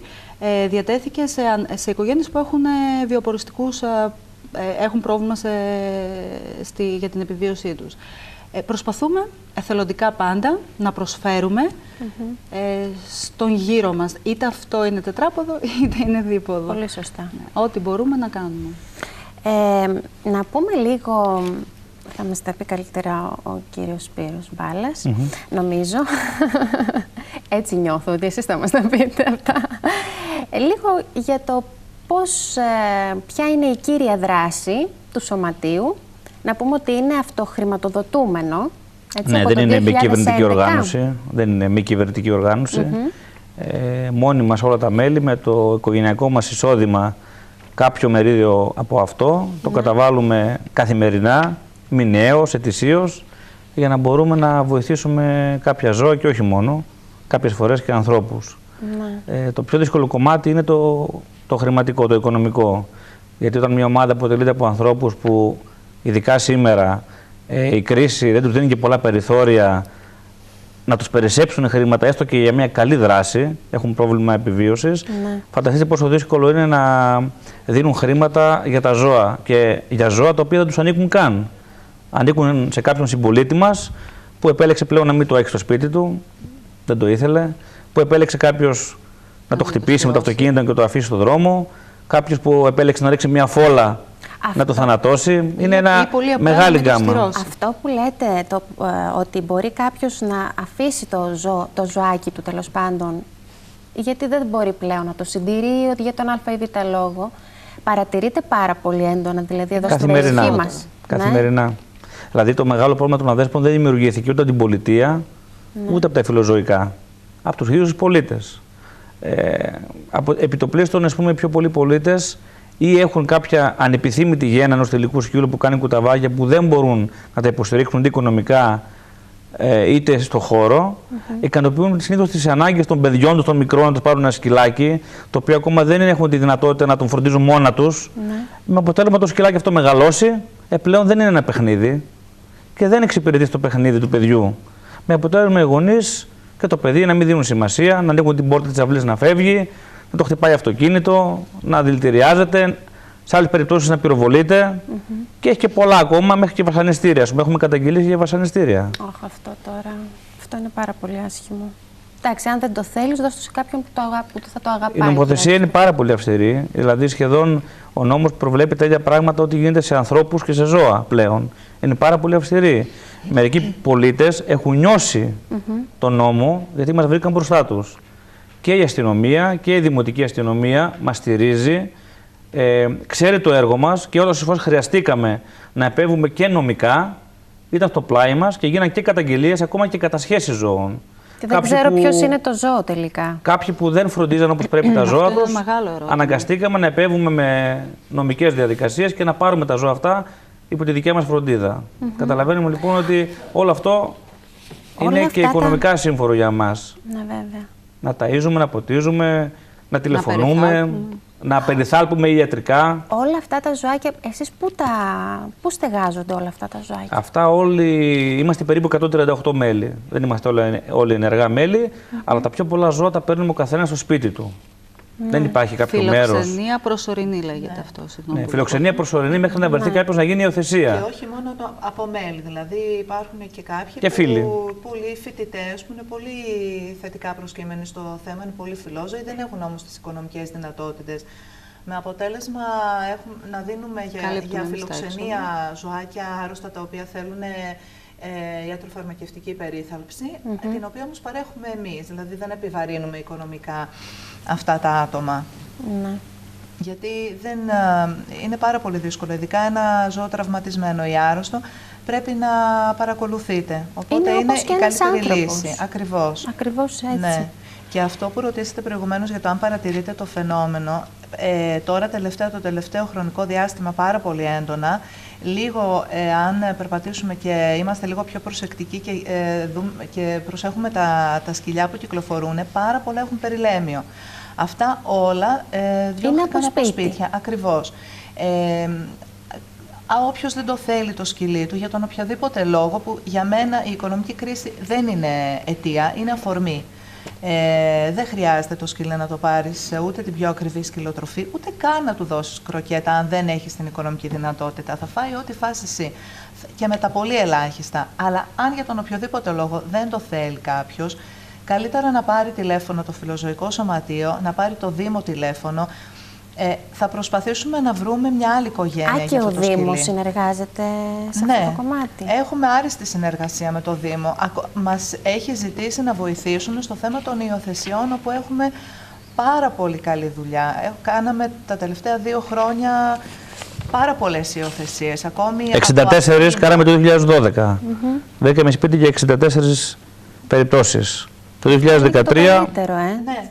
Φαντάζομαι πόσο θα χαίρεστε όταν το καταφέρνετε πάρα αυτό. Πολύ. Μέχρι και από Αθήνα. Αυτός είναι ο στόχος στην ουσία. Ναι. Σε όλη την Ελλάδα, όχι μόνο στην Κοζάνη. Υπάρχουν τώρα τα δίκτυα ηλεκτρονικά, Facebook, Twitter, που εκεί γίνονται κάποιες ανακοινώσεις και κάποιοι που θέλουν μας ενημερώνουν από εκεί. Είναι μεγάλη βοήθεια πλέον. Και φυσικά ένα ζωάκι έχει και περίθαλψη, φροντίδα, ιατρική. Δηλαδή κάθε πότε πρέπει να κάνει κάποια εμβόλια. Δεν είναι μόνο το πώς θα το ταΐσεις. Έτσι είναι. Έτσι σίγουρα. δεν είναι. Εκεί είναι που μένουμε και γυρνάμε την κουβέντα στο οικονομικό κομμάτι. Διότι ακριβώς δεν είναι μόνο το τάισμα. Οπότε προσπαθώντας να βοηθήσουμε όσο γίνεται περισσότερα ζώα και βεβαίως με στόχο τη στήρωσή τους για να μην πολλαπλασιάζονται, αυτό μας δημιουργεί μια οικονομική στενότητα, γιατί όπως είπαμε είμαστε μη κερδοσκοπικού χαρακτήρα, βασιζόμαστε βεβαίως στην τσέπη του καθενός εθελοντή, όσο και εφόσον θέλει να συνεισφέρει, και εκεί μένουμε και κάνουμε έκκληση συνέχεια και προσπαθούμε με δραστηριότητες όπως το Πασχαλινό Μπαζάρ κατά καιρούς να μαζεύουμε ένα πολύ μικρό ποσό, αλλά εν πάση περιπτώσει για μας και το 1 ευρώ έχει αξία και πιάνει τόπο.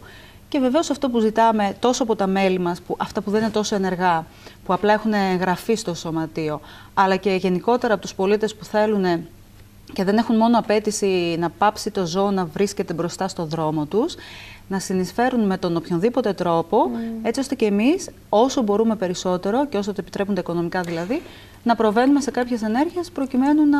Είναι και κάποιοι που... δίνουμε λύσεις. Εντάξει, δεν είναι ευχάριστο για κανέναν νομίζω να βλέπει αδέσποτα ζωάκια στον δρόμο. Ούτε μας αρέσει. Που φοβούνται κιόλας για το πώς θα αντιδράσουν. Δηλαδή, δεν ξέρεις το ζώο που έχεις απέναντί σου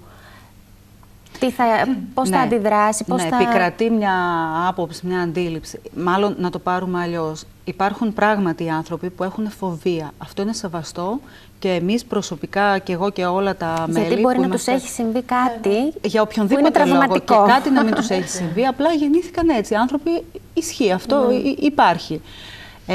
Για αυτούς λοιπόν προσπαθούμε να κάνουμε κάποιες ενημερωτικές εκδηλώσεις, να το πω, βεβαίως και μέσα από το Facebook και από το ίντερνετ γενικότερα, και Θα χαρούμε ιδιαίτερα αν κάποιος απευθυνθεί στο σωματείο και το δικό μας και όλων των πόλεων, γιατί σε κάθε πόλη υπάρχει, προκειμένου να υποβάλει κάποια ερωτήματα για ενημέρωση. Δηλαδή, το φοβάται, είναι σεβαστό. Εάν δεν το πειράξει στο ζώο, και αυτό δεν το λέμε εμείς, το λένε οι έρευνες, το λένε οι κτηνίατροι, δεν θα σε ενοχλήσει. Σε σπάνιες περιπτώσεις βεβαίως, που δεν μπορούμε να τις αποκλείσουμε, υπάρχει κάποιος λόγος που ένα ζώο μπορεί να επιτεθεί, αλλά υπάρχει πάντα κάποιος λόγος. Προσπαθούμε και θέλουμε να ενημερώνουμε τους πολίτες που έχουν φοβία με τα δέσποτα και βεβαίως ο Δήμος, που είναι υπόχρεος βάσει νόμου, σε συνεργασία με εμάς, να προσπαθούμε όσο γίνεται να τα στηρώνουμε έτσι ώστε να χάνουν και ως ένα βαθμό την επιθετικότητά τους και βεβαίως να ψάχνουμε να βρούμε σπίτι για υιοθεσία για να μην κυκλοφορούν στους δρόμους. Ζητάμε απλά τη βοήθεια και τη συνδρομή του πολίτη σε αυτό και να μην μας θεωρούν ότι είμαστε οι τρελοί της υπόθεσης, γιατί αυτό το αντιμετωπίζουμε σε καθημερινή βάση. Εμείς που ταΐζουμε ή γενικότερα επειδή έχουμε γίνει σχετικά κάποια πρόσωπα, τέλος πάντων, από το φιλοζωικό, περισσότερο γνωστοί στην κοινωνία και στην πόλη της Κοζάνης, δεχόμαστε κάποιες φραστικές λεκτικές επιθέσεις πολλές φορές. Δεν έχει νόημα και αξία να μιλάμε βέβαια γι' αυτό. Γιατί τελικά την ευαισθησία του εαυτού σου και του χαρακτήρα σου δεν μπορείς να την ερμηνεύσεις και ούτε κάποιος μπορεί να είναι σε θέση να σε κρίνει για αυτό που κάνεις. Απλά ζητάμε τη συνδρομή με τον ΑΒ τρόπο και να ενημερώνεται ο πολίτης, να προσπαθεί να ενημερώνεται για να μην δημιουργούνται λάθος εντυπώσεις. Πώς μπορεί κάποιος να απευθυνθεί στο σωματείο, με ποιο τρόπο μπορεί να επικοινωνήσει? Μέσω ίντερνετ, εννοείται μέσω Facebook, γιατί υπάρχει η σελίδα μας. Ωραία. Μέσω email. Υπάρχουν τα κινητά τηλέφωνα που μπορεί κάποιος να απευθυνθεί και βεβαίως μέσω του Δήμου, της αρμόδιας υπηρεσίας του Δήμου, που είναι η αντιδημαρχία του, υπεύθυνη για το πράσινο, που εκεί πέρα έχουν όλοι οι υπάλληλοι έχουν τα τηλέφωνα των μελών μας, που θα μπορούσαμε να εξυπηρετήσουμε, να βοηθήσουμε σε κάποια περίπτωση που χρήζει ανάγκης. Πολύ ωραία. Άρα λοιπόν όποιος ενδιαφέρεται είτε για να προσφέρει εθελοντική βοήθεια, είτε για να ενημερωθεί, μπορεί να απευθυνθεί μέσα από το Facebook ή μέσω του Δήμου στα κινητά τηλέφωνα που... Συνεργασία λοιπόν και με το Δήμο, έτσι. Επιτακτική. Ωραία. Κάποιος άλλος φορέας που να βοηθάει, που θα θέλαμε να βοηθήσει? Έχουμε πολύ καλή και προσωπική σχέση πολύ καλή με τον κύριο Χακίδη, που είναι ο υπεύθυνος της κτηνιατρικής υπηρεσίας στην περιφέρεια Δυτικής Μακεδονίας. Ο οποίος γνωρίζει πολύ καλά τον νόμο και όχι μόνο, είναι και η ιδιότητά του τέτοια. Και με δική του προτροπή και με πολύ προσωπική εργασία έγινε το Δημοτικό Καταφύγιο στο στρατόπεδο Ρωμανέλη. Όπου υπάρχουν οι σωστές εγκαταστάσεις βάσει των προδιαγραφών του καινούριου νόμου του Φλεβάρι του 2012 και όπου και εκεί φιλοξενούνται τα σκυλιά που μαζεύονται από το Δήμο της Κοζάνης. Εκεί ο Δήμος υπάρχει πρόγραμμα στηρώσεων και το οποίο έχει ξεκινήσει εδώ και 1 χρόνο περίπου και το οποίο συνεχίζεται, όπου εκεί τα σκυλιά στηρώνονται, γίνεται η αποθεραπεία και εμβολιάζονται και τσιπάρονται και μετά επανεντάσσονται στο φυσικό τους περιβάλλον όπως λέει ο νόμος. Είτε μας αρέσει είτε δεν μας αρέσει, αυτό λέει ο νόμος. Δηλαδή δεν υπάρχει περίπτωση να μαζευτούν 200, 300, 400 σκυλιά σε ένα καταφύγιο, είναι παράνομο. Με δεδομένο βέβαια το γεγονός, για να συμπληρώσω εδώ στα λεγόμενα της Καταρίνας, ότι όσα ζώα επανεντάσσονται όπως προβλέπετε, είναι ότι με δεδομένο ότι ένα δέσποτο σαν μέσο όρο ζωής έχει 1,5 με 2 χρόνια. Απλώς να είναι εμβολιασμένο, να μην συντρέχει λόγος υγειονομικής και υγείας γενικότερα για τους ανθρώπους, στηρωμένο όπως είπαμε για να μην πολλαπλασιάζονται με τα κουτάκια και γενικά να υπάρχει αυτό το... και για τα παράστα από παρασιτωμένο, έτσι ώστε και παιδάκι να το πλησιάσει, να μην κινδυνεύει οτιδήποτε, αν και το ζώο δύσκολα κολλάει δεν μεταδίδει ασθένεια σε άνθρωπο, παρότι υπάρχει κόσμος που το πιστεύει αυτό. Ένας κτηνίατρος... Μπορώ να συμμετάσχω κάτι, ότι εγώ θα ήθελα απλά να πω ότι όσα χρόνια κυλάει αυτό το πρόγραμμα του Δήμου και όσες στηρώσεις και να κάνει ο Δήμος, οι οποίες κοστίζουν, δηλαδή είναι χρήματα δικά μας, είναι κρατικά χρήματα από εμάς. Δεν θα λυθεί το πρόβλημα εάν ο κάθε ιδιοκτήτης, η κόση του σκυλιού, ο κυνηγός, ο τζομπάνος, ο άνθρωπος της πόλης που έχει ένα σκυλάκι, θηλυκό, αρσενικό, δεν έχει σημασία, δεν μπει στη λογική του ότι δεν χρειάζεται το σκυλί δεν χρειάζεται ένα θηλυκό σκυλί να γίνει μια φορά μανούλα. Δεν είναι άνθρωπος, δεν θα αλλάξει καθόλου χαρακτήρας ούτε του θηλυκού ούτε του αρσενικού και ναι, ας μπει μια φορά θα γίνει σε αυτό το έξοδο. Είναι ένα έξοδο, το καταλαβαίνω, αλλά είναι πολύ προτιμότερο να κάνει μία φορά αυτή την πράξη, δηλαδή να στηρώσει το ζώο του, παρά 2 φορές το χρόνο, επί δεν ξέρω πόσα χρόνια, να βάζει τα κουταβάκια στο σακούλι και να τα πετάει στον κάδο. Άλλωστε, τα δεσποζόμενα ζώα, όταν τα παίρνουμε στο σπίτι μας, εγώ πιστεύω ότι έχουμε μια λογική. Τα παίρνουμε για να μας κάνουν συντροφιά. Τώρα αυτό πώς έχει φτάσει να πιστεύουμε ότι με το να αναπαράγουμε το ζώο μας, κάποιοι μπορεί να το κάνουν και για κερδοσκοπικό σκοπό, δηλαδή κάποιες ράτσες μπορεί να θέλουν να τα πουλάνε και όλα αυτά είναι αντίθετα σε εμάς. Και καταλήγουμε λοιπόν να αφήνουμε το ζώο μας να διασταυρώνει, να γεννάει, με αποτέλεσμα να βρισκόμαστε στη δυσάρεστη θέση, να μην ξέρουμε τι να κάνουμε τα κουτάβια. Γιατί κακά τα ψέματα, τα σκυλιά γεννάνε πολλά κουτάβια και οι γάτες βέβαια, γιατί το ίδιο ισχύει και για τις γάτες, οι γάτες ίσως και περισσότερο. Λοιπόν, επειδή είναι πάρα πολύ μεγάλο το θέμα αυτό, γενικότερα με τα δέσποτα κτλ., θα θέλαμε να έρθετε κάποια στιγμή στην εκπομπή να το κάνουμε, να το πιάσουμε γενικότερα έτσι ολοκληρωμένο να το κάνουμε. Τώρα με αφορμή το Πασχαλινό Μπαζάρ, θέλαμε να δείξουμε πιο πολύ, να τονίσουμε αυτό το κομμάτι και να πούμε ότι αύριο, να θυμίσουμε στον κόσμο μάλλον, για όσους τώρα ανοίξανε την τηλεόρασή τους, ότι αύριο το πρωί στις 11 η ώρα στην πλατεία της Κοζάνης θα υπάρχουν έτσι πολύ ωραία πραγματάκια, χειροποίητα όπως λαμπάδες, πασχαλινά, με θέμα Πάσχα τέλος πάντων πιο πολύ, καλαθάκια, ό,τι μπορείτε ας πούμε να πάρετε, έστω και το 1 ευρώ και τα 2 ευρώ που μπορείτε να δώσετε για να μαζευτούν έτσι κάποια χρήματα για όλα αυτά τα... Είναι ψυχούλες και αυτά, εντάξει, είναι δηλαδή όπως είναι και ο άνθρωπος. Ζούνε στον ίδιο πλανήτη ακριβώς, με τους ανθρώπους. Έτσι είναι. Δεν επέλεξαν ό,τι μπορεί να πάρει κανείς για να βοηθήσει να μαζευτεί ένα καλό ποσό. Λοιπόν, εγώ θέλω να σας ευχαριστήσω για σήμερα. Και εμείς το ίδιο. Και αύριο από τις 11 το πρωί μέχρι τις 6 να βγείτε να κάνετε τη βόλτα σας, να περάσετε και από εκεί να δείτε τι ωραία πραγματάκια έχουν ετοιμάσει. Λοιπόν, θα τα ξαναπούμε σίγουρα, σύντομα. Ευχαριστούμε λοιπόν και το Αγγίζο και περνάμε σε διάλειμμα και επιστρέφουμε με αχέπας.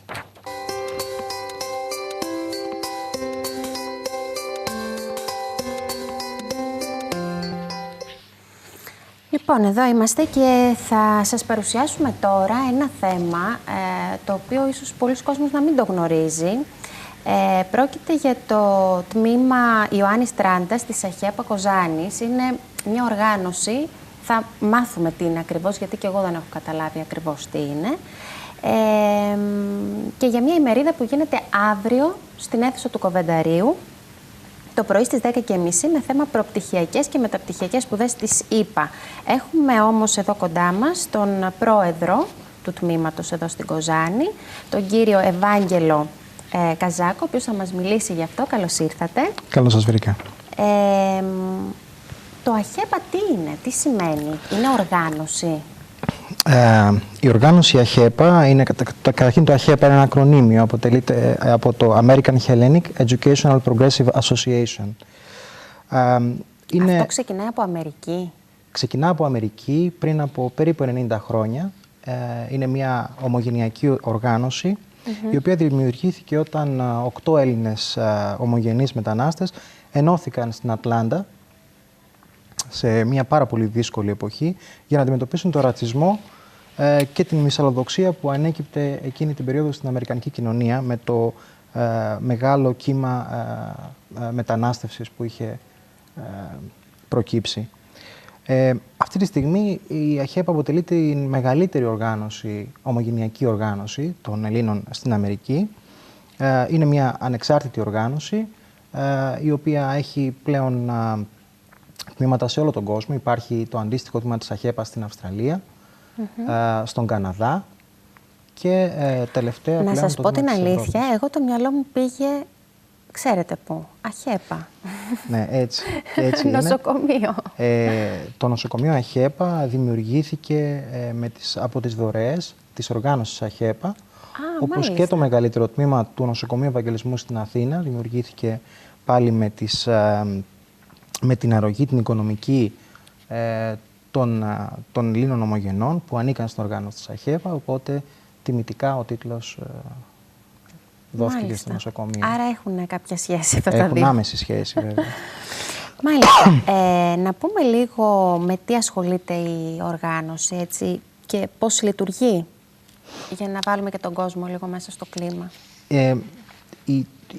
Καταρχήν, το θεμελιώδες στοιχείο της αποστολής της ΑΧΕΠΑ είναι η καλλιέργεια των αρχών του ελληνισμού στην κοινωνία. Δηλαδή, την προσήλωση στον ανθρωπισμό, στην ελευθερία και στη δημοκρατία.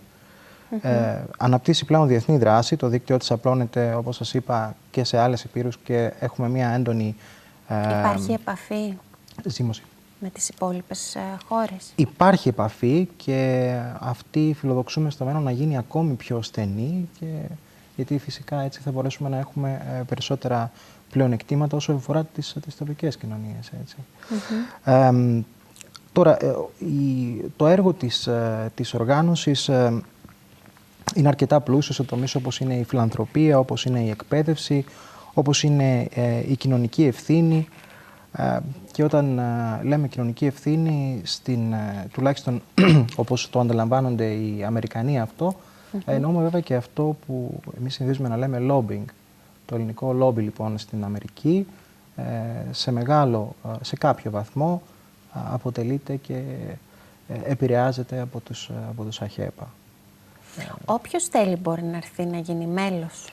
Βεβαίως. Η οργάνωση είναι μια ανοιχτή οργάνωση σε όλους. Οποιοσδήποτε επιθυμεί μπορεί να γίνει μέλος της ΑΧΕΠΑ. Φυσικά, οι βασικές προϋποθέσεις είναι να πιστεύει στις βασικές αρχές, στην ελευθερία, στη δημοκρατία, στον κοινοβουλευτισμό και να είναι χριστιανός. Αυτή τη στιγμή η ΑΧΕΠΑ στις τάξεις της έχει και πολλούς αλλοδαπούς, φιλέλληνες. Μάλιστα. Εδώ στην Κοζάνη πόσο καιρό έχει που δημιουργήθηκε το τμήμα? Το τμήμα δημιουργήθηκε στην Κοζάνη πριν από περίπου 1 χρόνο. Και είμαστε ακόμη μια σχετικά καινούργια οργάνωση, αλλά μέσα σε αυτό το χρονικό διάστημα καταφέραμε να αναπτύξαμε κάποιες δράσεις. Κάναμε μια χορηγία προς την οργάνωση Άρσης. Διοργανώσαμε μια ομιλία στην οποία συζητήθηκε το θέμα της οικονομικής κρίσης και της επίδρασης στα παιδιά. Ο μιλητής ήταν ένας εξέχων καθηγητής παιδοψυχιατρικής, ο κ. Χριστιανόπουλος. Παράλληλα, τα Χριστούγεννα οργανώσαμε την αποστολή 40 δεμάτων συνολικού βάρους 1,5 τόνου προς τις Μητροπόλεις Σερβίων, Κοζάνης και Σανιουσιατής της. Και προχωρούμε και με αυτή την εκδήλωση και φυσικά φιλοδοξούμε να έχουμε ακόμη πιο ενεργό ρόλο στην τοπική κοινωνία. Πολύ ωραία όλα αυτά μου ακούγονται. Να μιλήσουμε λίγο τώρα και για την ημερίδα που θα γίνει αύριο, έτσι. Κυριακή, ώρα 10:30 στην αίθουσα του Κοβενταρίου στην Κοζάνη. Με θέμα προπτυχιακές και μεταπτυχιακές σπουδές στη ΣΥΠΑ. Ναι. Τι είναι τώρα αυτό και ποιος θα είναι ο ομιλητής της ημερίδας? Το τμήμα της Κοζάνης, ανταποκρινόμενο καταρχήν στο ενδιαφέρον του κόσμου, στο να πάρει πληροφορίες σχετικά με τις δυνατότητες που έχει εκπαίδευση στις ΗΠΑ, αλλά και γενικότερα στο πλαίσιο των δραστηριοτήτων της ΑΧΕΠΑ που στοχεύουν στην πιο εμπεριστατωμένη ενημέρωση των μαθητών, των φοιτητών και φυσικά των γονιών αυτών σε θέματα γενικότερα προγραμμάτων σπουδών, Διοργανώνουμε αυτή την ημερίδα με θέμα προπτυχιακές και μεταπτυχιακές σπουδές στις ΗΠΑ, με ιδιαίτερη έμφαση βέβαια στο θέμα της χορήγησης των υποτροφιών και πώς μπορούν τα παιδιά να λάβουν υποτροφίες, είτε από αμερικανικά ιδρύματα, και βέβαια στο σημείο αυτό θα πρέπει να δηλώσω ότι και η ίδια η ΑΧΕΠΑ έχει ένα πρόγραμμα υποτροφιών, το οποίο στην Αμερική έχει πολύ μεγάλη απήχηση, και φιλοδοξία μας είναι να μπορέσουμε ένα μέρος αυτών των υποτροφιών να το φέρουμε και στην Ελλάδα, στα ελληνικά τμήματα, και φυσικά, γιατί όχι, και στο τμήμα της Κοζάνης. Πόσο εύκολο είναι να πάει κανείς να σπουδάσει εκεί στις Ηνωμένες Πολιτείες? Κοιτάξτε, μιλάμε καταρχήν για ένα εκπαιδευτικό σύστημα το οποίο είναι αρκετά διαφορετικό και από το ελληνικό αλλά και από το ευρωπαϊκό σύστημα. Θεωρώ η όμως Αγγλία, ας πούμε, είναι πιο προσβάσιμη, ας το πούμε. Η Αγγλία ίσως είναι πιο προσβάσιμη. Παρ' όλα αυτά όμως θεωρώ ότι τα παιδιά τα οποία έχουν τέτοιες φιλοδοξίες και τέτοιους στόχους μπορούν σε κάθε περίπτωση, και αυτό το αποδεικνύει ο πολύ μεγάλος αριθμός Ελλήνων φοιτητών που έχουμε στην Αμερική και αποφύτων φυσικά αμερικανικών πανεπιστημίων, μπορούν να κυνηγήσουν το όνειρό τους στην Αμερική. Είναι και μια ακριβή χώρα, νομίζω, Δηλαδή, από οικονομικής πλευράς, πώς είναι τα πράγματα εκεί? Η Αμερική είναι πραγματικά μια χώρα στην οποία δεν θεωρώ όμως ότι γενικότερα είναι πιο ακριβή, παράδειγμα, από το Λονδίνο. Έτσι. Είναι μια επίσης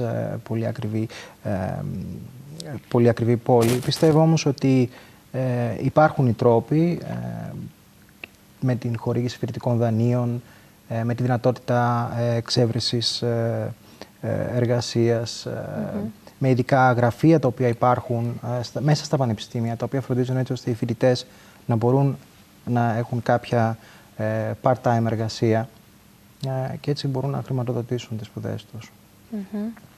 Κύριος ομιλητής, επειδή με ρωτήσατε της αυριανής αυτής της ημερίδας, θα είναι ένας εξέχων Έλλην επιστήμονας, ο καθηγητής Σπύρος Πολάλης. Ο καθηγητής Σπύρος Πολάλης είναι καθηγητής στο Πανεπιστήμιο του Χάρβαρντ. Τα τελευταία χρόνια βρίσκεται στην Ελλάδα, όπου διευθύνει και το Ελληνοαμερικανικό Κολέγιο Αθηνών. Είναι, θεωρώ, ένας από μια εξέχουσα προσωπικότητα. Θα σας αναφέρω μόνο έτσι λίγα πράγματα πολύ χαρακτηριστικά από το βιογραφικό του. Στο βιογραφικό του, λοιπόν, περιλαμβάνει το σχεδιασμός μιας καινούργιας πόλης στο Πακιστάν, 500.000 κατοίκων. Αυτός και η ομάδα του ανέπτυξαν μια μελέτη κλασικής αρχιτεκτονικής των πόλεων του αραβικού κόσμου με case study το Κατάρ. Και αυτό θα πρέπει να το τονίσουμε, αυτοί οι άνθρωποι τους οποίους αυτή τη στιγμή ζητούμε έτσι κοινώς να επενδύσουν στη χώρα, το σχέδιο αειφόρου ανάπτυξης αυτής της χώρας, του Κατάρ, καταρτήθηκε από μια μικρή ομάδα Ελλήνων στην Αθήνα. Αυτό είναι πολύ σημαντικό, νομίζω. Μεταξύ των άλλων έχει συνεργαστεί με επιφανείς αρχιτέκτονες, όπως είναι ο γνωστός Καλατράβας, στην κατασκευή γεφυρών στην Ισπανία, στην κατασκευή της καινούργιας γέφυρας στην Βοστόνη. Είναι πραγματικά ένας πολύ αξιόλογος άνθρωπος και είναι μεγάλη τύχη. Θα γίνει ομιλία και μετά θα ακολουθήσει και κάποιος διάλογος? Βεβαίως. Καταρχήν, ο κύριος Πολάλης θα πλαισιωθεί από άλλους δύο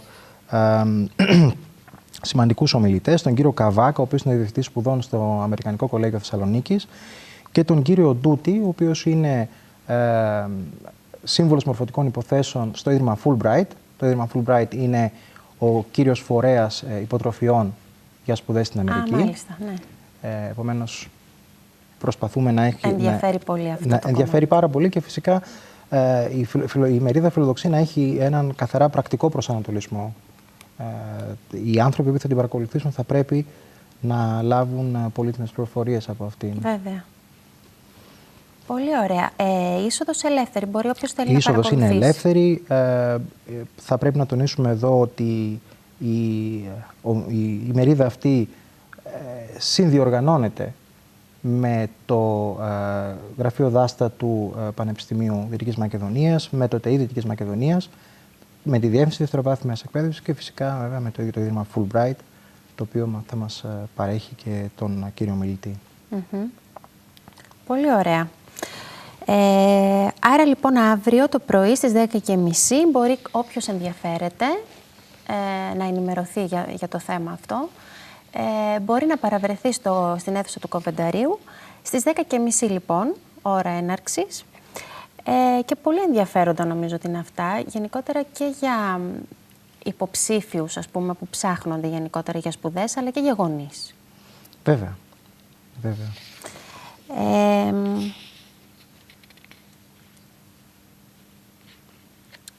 Ναι. Λόγω της κρίσης μπορεί κάποιος εύκολα να πάει να σπουδάσει στη ΣΥΠΑ? Νομίζω πως ναι. Θα τολμήσω να πω πως ναι. Και θα σας θυμίσω, μάλλον θα ξεκινήσω λίγο διαφορετικά. Σήμερα το πρωί είχα την τύχη να παρακολουθήσω 2 ομιλίες στη Θεσσαλονίκη από 2 διεθνούς φήμης Έλληνες επιστήμονες. Ο ένας εκ των οποίων ήταν ο κύριος Πολάλης, ο άλλος ήταν ο Δόκτωρ Φέδωνα Βούρης, αντεπιστέλλον μέλος της Ακαδημίας Αθηνών. Οι ομιλίες αυτές δόθηκαν στη Θεσσαλονίκη επ' ευκαιρία της αναγόρευσής τους σε επίτιμους διδάκτορες του Διεθνούς Πανεπιστημίου της Ελλάδος, το οποίο εδρεύει στη Θεσσαλονίκη. Λοιπόν, 2 άνθρωποι λοιπόν, οι οποίοι τελείωσαν το Ελληνικό Πανεπιστήμιο στα τέλη της δεκαετίας του 60, σε μια πολύ δύσκολη ομολογουμένως χρονική στιγμή για την Ελλάδα, χρονική περίοδο, και παρόλα αυτά έφυγαν στην Αμερική και εκεί πραγματικά διέπρευσαν. Πιστεύω ότι είναι θέμα θέλησης. Αυτός ο οποίος θέλει να κυνηγήσει την αριστεία θα το κάνει με κάθε κόστος προσωπικό και θα τα καταφέρει. Πολύ ωραία, να σας ευχαριστήσουμε για σήμερα και που μπορέσαμε και ενημερώσαμε και τον κόσμο για αυτήν την ημερίδα. Είχαμε κοντά μας τον πρόεδρο του τμήματος Αχαία Ποκοζάνη, τον κύριο Ευάγγελο Καζάκο. Ευχαριστούμε πάρα πολύ. Και γιατί όχι, όταν θα έχετε θέματα θα μας λέτε. Λοιπόν, ναι, να πάρουμε λίγο πλάνο εδώ από τις λαμπάδες που μας έχουν αφήσει από το Αγγίζο. Αύριο το πρωί μπορείτε από τις 11 η ώρα μέχρι και τις 6 το απόγευμα να πάτε να κάνετε τη βόλτα σας στην πλατεία της Κοζάνης και να μπορέσετε να δείτε και όλα τα υπόλοιπα πολύ ωραία πράγματα που έχουν ετοιμάσει. Και έτσι με αυτόν τον τρόπο να μπορέσετε να βάλετε και εσείς ένα λιθαράκι. Έτσι, κάτι λίγο.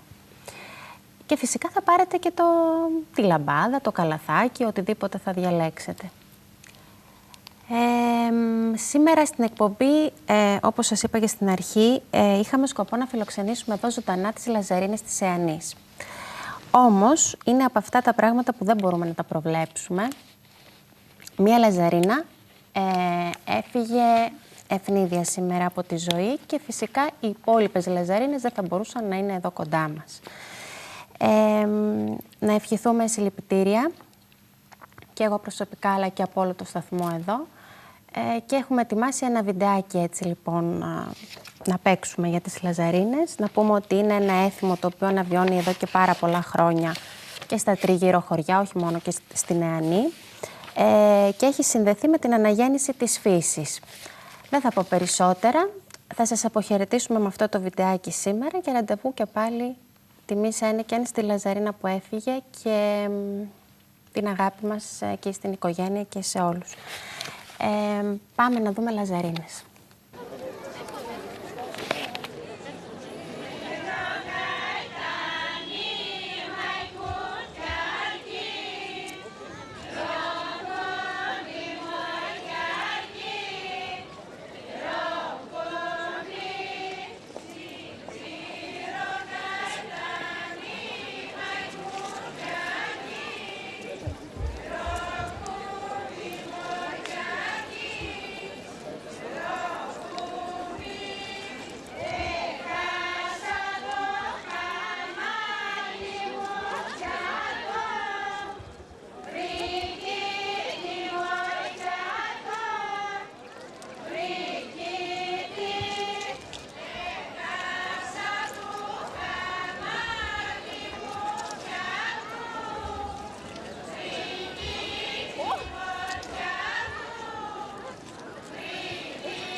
Μανολός, 13σύλλαβος σκοπός. Βρέμαν όλοι Μανολάκι και καλό παιδί, τι καλή γυναίκα που έχεις και δεν χαίρεσαι. Πού την είδες και την ξέρεις και την μολογάς, ξέρεις την είδα στο πηγάδι που παίρνει νερό. Και την έδωσα το μαντίλι μου και με το όπλη. Σαν την είδες, αν την ξέρεις, πες μας τη φορή. Πράσινο φουστάνι φορούσε, κόκκινη κλονιά και τριγύρω στο λαιμό της κίτρινα φλουριά.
Σε τροχαϊκό οκτασύλλαβο ρυθμό. Κάτω στον Τρικαλινό τον κάμπο δούλευα ένα καλοκαίρι και ένα εξάμηνο χειμώνα. Και έστησα μια κρύα βρύση και μια μαρμαρένα πλάκα. Πάνε οι έμορφες να πλύνουν, τα κοράσια να γεμίσουν. Πάει και ένα φτωχό κοράσιο και έλαμψε ο γυαλός στην βρύση. Και η καμάρα από την βρύση. Μωρ καλό φτωχό κοράσιο, πού τα βρήκες τέτοια νιάτα, τέτοια κάλλη και ομορφάδα. Είχα κύριε πρώτον κλέφτη και αδερφό πρώτον πρόδωσε τον ήλιο, πήρε του ήλιου τα κάλλη, του ήλιου την ομορφάδα.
παλικάρια μου καλιανιώτικα, τροχαϊκός εντεκασύλλαβος σκοπός.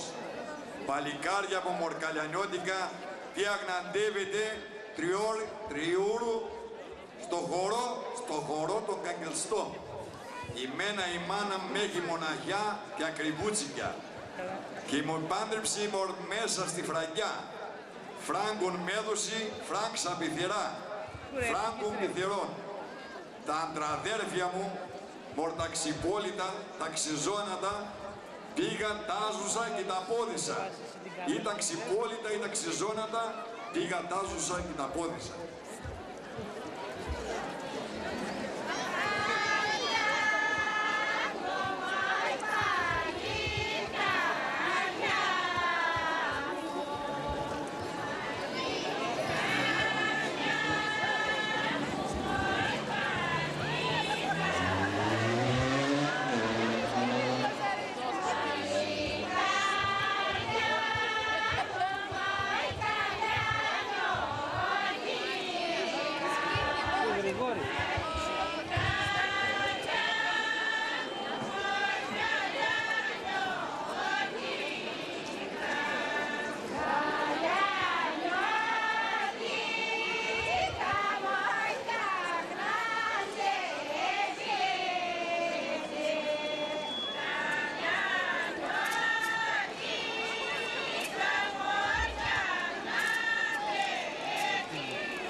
καρδιόφυλλο ψηλά στην καρδιοπούλα, έτσι έτριμη η καρδούλα μου για την Παπαδοπούλα. Όχι το μάτι σαν καυκί, το φρύδι σαν γαϊτάνι, το δόλιο το μαντόφυλλο σαν τη σκυλιά στο φύλλο. Να το φιλούσα μια φορά κι ας πλέρωνα τον ίκιο, την εβδομάδα δυο φλωριά, το μήνα 5 γρόσια. Και αυτό το μισοχήμωνα λογαριασμό δεν είχε.